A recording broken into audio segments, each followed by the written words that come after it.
You think scary movies are creepy? Wait until you hear these 5 true stories. From mysterious music in the night, to nearly being killed by strangers in the dark. These are the moments people still can't forget. They didn't expect to survive, but somehow they did. And you'll never look at the woods, the dark, or silence the same way again. The Trap in the national park. I grew up in the countryside, right next to a quiet national park. The park was filled with trees, birds, and walking trails. Nature lovers loved to visit. It was peaceful and beautiful, the kind of place where people came to relax, but there were strict rules. You weren't allowed to ride bikes or horses on the trails, just walk or run. I was 10 years old back then, and like most kids, I thought that rule was silly. The trails were perfect for riding, and I had a horse. My family raised horses, so I knew how to ride well. Even though I knew I wasn't supposed to, I often snuck into the park early in the mornings to ride. Sometimes I got caught by park staff, but they just said, "Don't do it again," and never punished me. So of course, I kept doing it. One morning, on the first day of summer break, I got up early to take one of the horses for a ride. The weather was calm and misty, with soft fog hanging in the trees. The sky looked like it would turn sunny later. It was before 6 a.m., so I knew no one would be on the trail. I jumped on the horse and let it run fast. The horse loved the freedom, and we raced through the path. I slowed down when we reached a dangerous part of the trail, a sharp drop on one side that led down to a river. Even as a brave kid, I knew falling there would be really bad. Suddenly, the horse stopped completely. It wouldn't take another step. I knew horses well, so I got off and checked its hooves to see if something was wrong. But everything looked fine. The horse just stood there, frozen. That's when I saw it. Across the trail, between 2 trees, someone had tied a very thin metal wire. It was almost invisible in the fog and light. It was placed exactly at neck height for an adult. I felt my stomach drop. If someone had been running or riding fast, that wire could have sliced their throat. I looked around, heart pounding, but saw no one. The woods were silent. I knew I couldn't remove the wire. It was tight and dangerous.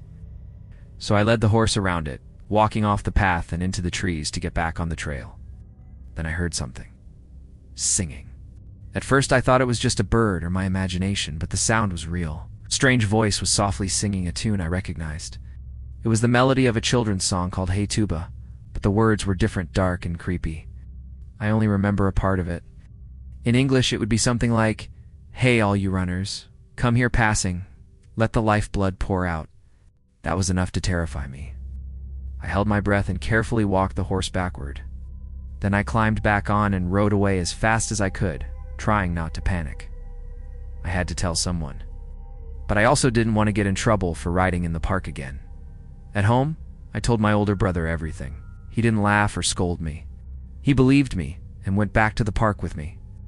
We found the wire trap still there. After looking around more, we found something even scarier, right past a fallen tree on the trail. There was a sharp, spear-like pole hidden in the ground. If someone had jumped the tree while running, they would have landed right on it. That's when we called the police. The police came and searched the area. They found more traps like the one I saw: wires, sharp sticks, and hidden spikes. It was clear that someone was trying to hurt or kill people. But the person who set the traps was never found. People in the town began to talk about an old man who used to live in a small shed deep in the woods. They said he was a little crazy and hated people using his forest. Maybe he was the one who set the traps, but no one ever saw him again. The next summer, more strange things happened. In a local newspaper, there was a report about spear-like poles being found under the water near a swimming tower in the lake. Big black garbage bags filled with rocks were found on a narrow bridge nearby, bags that could make a car crash into the river if hit. I never rode in that park again. To this day, I don't know who set those traps or why. But I'll never forget the singing voice in the woods, or how close I came to something truly terrible. The man at the window. This story happened a long time ago. In the early 1950s, when my dad was only about 5 or 6 years old, his family lived on a big farm in the countryside. Their farm was pretty far away from everyone else. Closest neighbors were about a quarter mile away, and there were hills and trees between them. Back then, things were very different. There was no electricity on the farm, and they didn't have phones either. In fact, they didn't get a telephone until the summer of 1984. So, something bad happened, They couldn't call anyone for help. They were completely on their own. One day, my grandfather asked my uncle, my dad's older brother, to go to the feed mill to get money for the crops they had sold. Grandpa wanted the payment in cash, so he could pay the farm's taxes and then put the rest of the money in the bank. My uncle brought the money back safely and everything seemed fine until that night. Around 2 a.m., everyone in the house was fast asleep. Then, suddenly, bright lights lit up the yard. A car was parked right outside their home, and its headlights were pointed directly at the house. It was very strange and scary. Grandpa woke up first. He didn't get up and walk around loudly. Instead, he quietly rolled out of bed and crawled on the floor so no one could see him through the windows. He made his way to my uncle and dad's room and woke my uncle up. It was still pitch black inside the house. They didn't turn on any lights. Grandpa told my uncle to go out the back door while he ran out the front door. They were going to try and catch the person by surprise. Grandpa opened the front door quickly and ran outside so fast that he almost jumped over the steps. My uncle went around the back. They both rushed toward the car in the yard. The man who had been getting closer to the house saw Grandpa running toward him. He turned around and started to run back to his car as fast as he could. Grandpa and my uncle chased him. Grandpa even tried to stop him by grabbing the steering wheel as the man was trying to drive away. But the man managed to pull free, get his car moving, and speed off down the road. Just then, they noticed something even more troubling. The second car was waiting down the road. It had been parked in the dark, and as soon as the first car got away, the second car sped off too. Who were those men? Why were they there? Were they trying to rob the family? Hurt them? Nobody knew for sure. The next day, Grandpa and my uncle went to the sheriff's office and told him everything that had happened. The sheriff listened to their story and gave them a short but serious answer. You need to buy rifles, and if it happens again, defend yourselves. So, they did. They went to the local hardware store and bought rifles, one for each of my uncles and one for Grandpa. Luckily, those mysterious visitors never came back. No one in the family was hurt and nothing was stolen. Even though it happened over 60 years ago, that night stuck with my dad forever. He said that story taught him more about self-protection and family safety than anything else in life. It showed him that when something bad happens, you can't always wait for help. Sometimes, you have to protect yourself and your family. Years later, even when my dad faced scary things in life, or called the police and didn't get help right away, he remembered that night on the farm. He believed that being prepared and staying calm was the most important thing. He also learned that having people around you like his dad and brother that night makes a big difference. You're stronger when you have someone to stand with you. It wasn't just about having guns or protecting the farm. It was about being ready and aware. It was about acting fast when something felt wrong. Most of all, it was about knowing that you might be the only one who can help yourself in a dangerous moment. That old farm is gone now, and so is that time in history. But the lessons stayed with our family for generations. When danger comes, be smart, be brave, and never take safety for granted. The strange music and the man in the dark, this story might sound like something from a scary movie, but I promise it really happened. My mom and I both saw and heard it, and it still gives us chills when we talk about it. We live far from the road, in a quiet house on private land. Our neighbors are all older family members, and they usually go to bed very early. There are no kids around, and it's not the kind of place where people play jokes or pull pranks. It's peaceful, silent, and pretty boring most nights. One night a few months ago, my mom and I were staying up late watching TV. It was around 3 a.m. when we finally turned off the TV and got ready for bed. As I left the living room, I suddenly heard something strange. It sounded like music, not just any music. It was carnival music, like the kind you hear at fairs with clowns and spinning rides. The music was coming from our front yard. It wasn't faint or far away. It was loud, it was close, and it was creepy. Ow, my mom heard it too. She rushed to the window and looked outside, but everything was pitch black. No lights, no cars. Just the weird, happy-sounding music playing in the silence. We live far from the city, so there's no way it was just random noise from a passing car. Plus, you can always hear a car engine or tires if someone drives into our yard. But there had been no sound at all, just the music. The strangest part. A long time ago, when my parents first moved into this house, something similar happened. An electrician came to fix the lights, and while he was working, he suddenly stopped and asked, "Do you guys hear that? Is someone playing Pink Floyd outside?" My dad and uncle didn't hear anything and thought the guy was imagining things. But the electrician kept opening the door and searching outside. He was clearly scared and confused. Back to the present, after hearing the carnival music, I tried to remember what it sounded like. Then it hit me. The melody was from a Pink Floyd song called Sisyphus Minor. It has a section that sounds exactly like carnival music. I played the song for my mom, and as soon as she heard it, her face went pale. "That's it," she said. "That's the song we heard." Things started to make more sense, and also less. Why would someone be outside our home, in the middle of nowhere, playing that exact song? Especially the same one someone heard over 20 years ago. It didn't stop there. Sometimes late at night, around the same hour, we'd hear loud knocking on our living room window. The knocks were so hard that the whole wall would shake and the couch nearby would move a little. There were no trees close to the window that could hit it, and no animals around big enough to cause that kind of noise. Only a person could do it. It was terrifying. One night, while I was staying up late doing homework, I heard a strange mechanical noise coming from right outside my bedroom. I stopped everything and listened closely. It wasn't the air conditioner. It was something different. Something I couldn't explain. 2 nights later, I heard it again. This time it was louder, like metal grinding against metal. In the morning, we discovered someone had damaged our air conditioning unit. A piece of machinery had been taken out and later thrown into the spinning fan.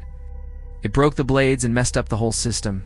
Repairmen came and told us there was no way this happened by accident. Someone had removed screws and messed with it on purpose. After we fixed the unit, we found out that someone had opened our electric box outside. It was left ajar, as if they were trying to figure out which wire to cut. Were they trying to shut off our power or mess with a security system? It was clear that someone had been sneaking onto our property over and over again. Then we remembered more strange things, like smelling strong cigarette smoke around our doors and windows, even though no one in our family smokes. Sometimes we'd smell cologne or a weird chemical smell, like from a hair salon. It happened so often, we knew it couldn't be random. We also remembered how the dogs nearby would bark like crazy late at night, just like they do when strangers show up. Weeks went by with no answers, and one day my grandfather found police cars outside another house on the same farm. It turned out the old woman living there had let her nephew move in. He had a criminal past and had been hiding from the police. He was violent and used drugs. The police arrested him that day. After that, everything stopped. No more knocking. No more weird smells. No more music. We think he was the one sneaking around at night. Maybe he had been doing it for years. We don't know how many times he came near our house or why he did it, but it still makes my skin crawl. Even now I wonder, what would have happened if we hadn't been home, or worse, what if we had caught him face to face? A bad feeling saved our lives. This story happened in South Africa, near the famous Kruger National Park. My wife, who was my girlfriend at the time, and I loved going to a game lodge there. It was peaceful, relaxing, and far away from busy city life. We had visited the same lodge many times over 5 years, and always enjoyed our stay. The lodge had a big main area with a swimming pool and restaurant, and the sleeping rooms were spread far apart, placed deep in the bush. The chalet's small houses were very private. You couldn't see or hear anyone from your room. It made the place feel like a secret getaway.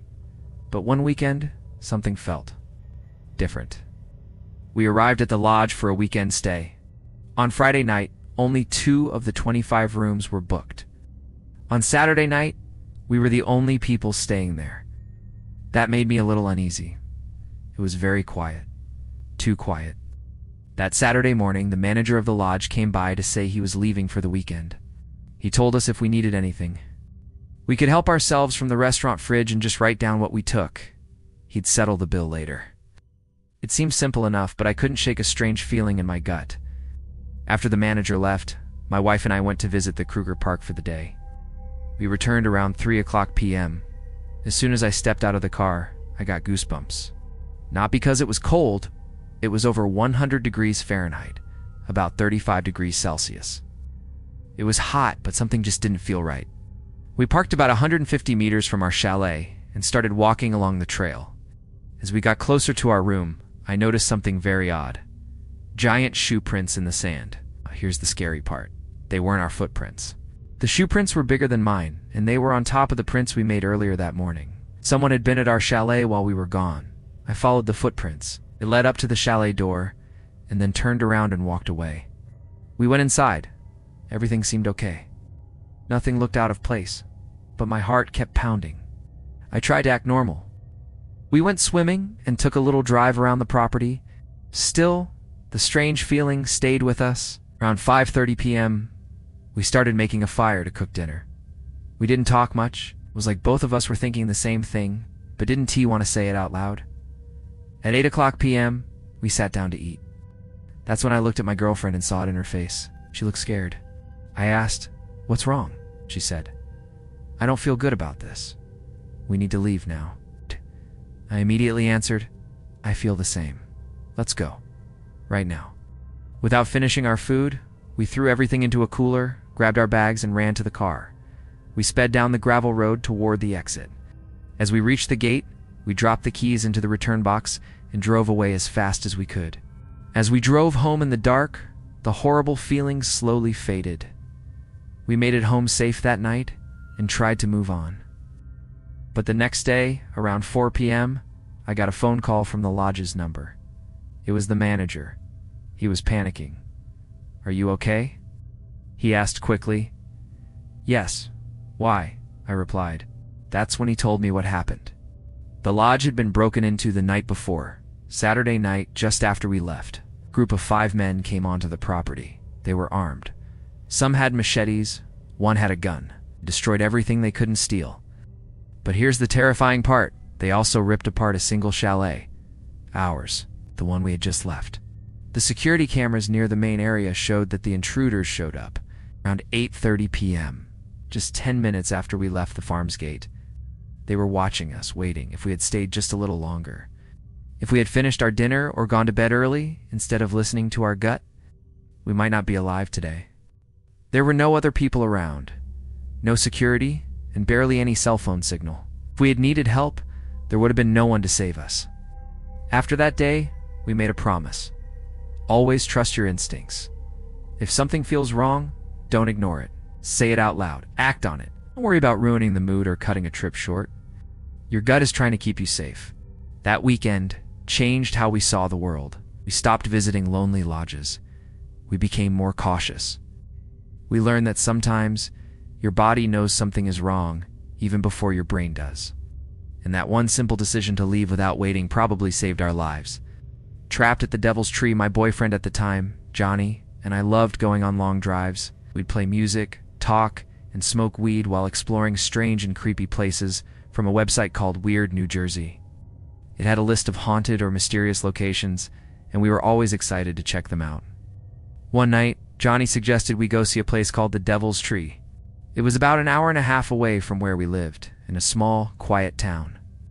The tree was said to be haunted, and many people believed it was cursed.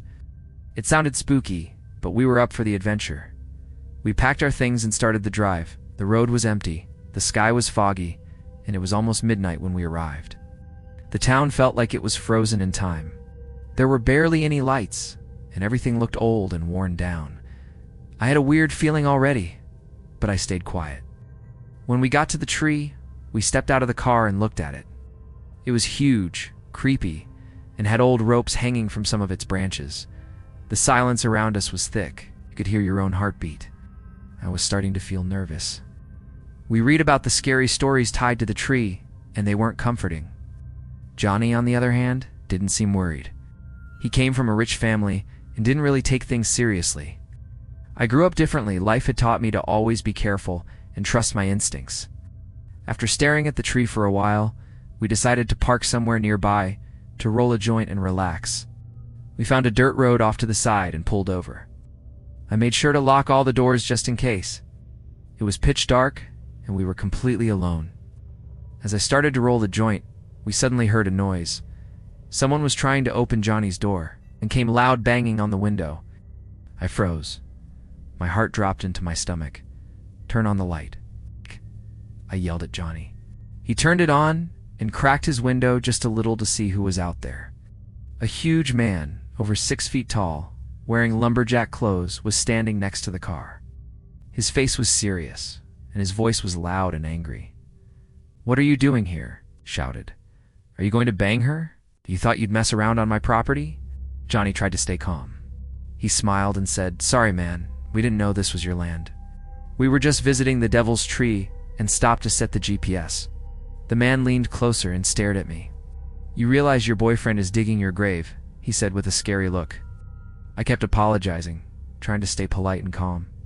Inside, I was terrified. I was crying. I kept saying, "We're sorry. We just want to leave."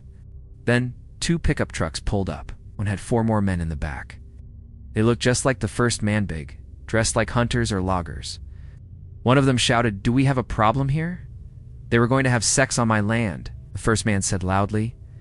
"What were you going to do with the condom? Leave it on my property? I can kill you both, and no one will ever find you." He wasn't joking. That's when I completely panicked. "Johnny, let's go," I screamed. Johnny finally hit the gas, and we started driving fast down the dirt road. But then, out of nowhere, a woman appeared in front of the car. She had a gun and was yelling at us to stop. "I'll run her over if I have to," Johnny said. I grabbed a hammer from the back seat just in case. The woman screamed and stepped out of the way at the last second. We sped past her, shaking and scared.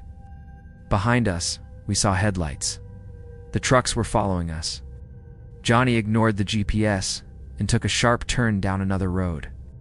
Somehow, we made it to the main highway. We didn't stop driving until we were far away. That drive back was one of the scariest moments of my life. I was angry at Johnny for not taking it seriously. The man's words kept playing in my head.